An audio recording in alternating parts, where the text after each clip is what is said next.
So now as the course kind of swerves over into SQL Server Integrated Services and / SQL Data Tools development, let me give you a little overview here about what SSIS development really is and what it entails. First of all, understand SQL Server Integration Services is an absolutely incredible tool.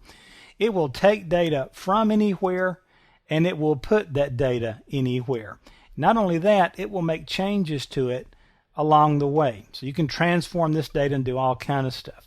When I first saw the DTS, the Data Transformation Services, which was kind of the precursor to integration services back in SQL 2000, I was at a SQL rollout thing that Microsoft was doing, kind of a dog and pony show, you know. And the guy said, this next thing you're going to love, DTS. It will take data from anywhere, put the data anywhere, and make changes to it along the way. And we all kind of snickered and said, that's cute. We've heard these things, before from Microsoft, and yeah, we're sure that's going to do that. 20 minutes later, everybody stood up and applauded.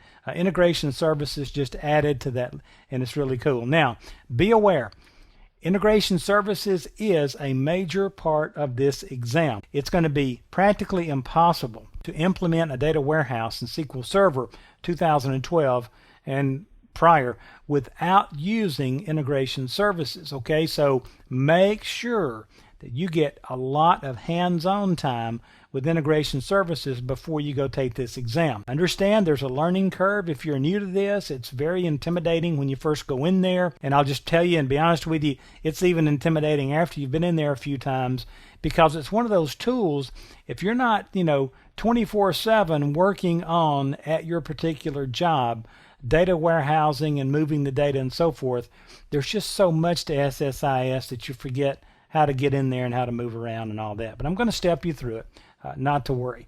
Now, loading a data warehouse, understand, can be and will become in the real world very complex. Now, in our environment, I'm going to keep it simple for you because I want you to get your head around the concepts of how you can use SIS. But understand that data warehouse loads usually occur during maintenance windows. These things run at night. And so we've got a lot of things that need to happen successfully and move through a process of various stages. And so data warehouses usually load overnight, on weekends, those sorts of things. Now, to make these kinds of complex loads happen, we need packages that go step by step, and then they branch based on certain conditions. And SQL Server Integration Services, SIS, allows the creation of those very packages. Now, those packages are broken down into individual tasks called data tasks or data task flows. And so we'll build the tasks, we can group these things together, and then we can very easily control the order of what task happens when, under what conditions do we do certain tasks, and then that entire package of all those tasks can be saved and called or executed over and over and over at whatever time we'd like to have them run to perform whatever load we'd like to have them perform. Now, understand here, when I use the term SQL Server Integrated Services Development, what do I mean by that? Now, to do development in SSIS, you're going to have to utilize quite a few skills, okay? First of all, you need a thorough understanding of your data source and all your data sources. Where is the data? What format is it in?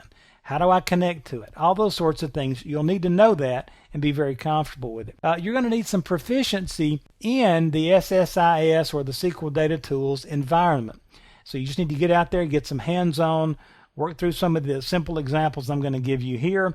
Take those back, grab hold of your own data, work with that. You're going to need a fair amount of T-SQL skills. You're going to be writing T-SQL in these tasks to reach out there and grab data, to select data from your source information and from your various sources to pull this data into your data warehouse. You're going to need a good understanding of your database, your data warehouse structure. You have to get comfortable with just kind of looking at diagrams and charts and understanding how this is going to affect data flows. You're probably going to need some .NET scripting skills. You can write these. Scripting is really a bad word, but it's what they call it. You can write these scripts in Visual Basic .NET or in C#. The bottom line is sometimes you're just going to have to hack out some code to make particular magic that you need happen. And then some other things like XML, FTP, it just kind of goes on and on and on. Anywhere we could get data from and then have to scrub that data or transform it. So there's going to be a lot come into play here. Don't let it intimidate you. Take it step by step. I've never seen anybody that has all these skills very neatly wrapped up. Everybody's strong in some things, weak in others. When I talk about SSIS development and then we open that thing up and start working, you're going to start to think, wow, wait a minute, there's a lot to this. And the answer is yes, there is. But I'm going to point you through the things that Microsoft's listing in the objectives. We're going to hit almost all of them and help you get comfortable with these things for the exam.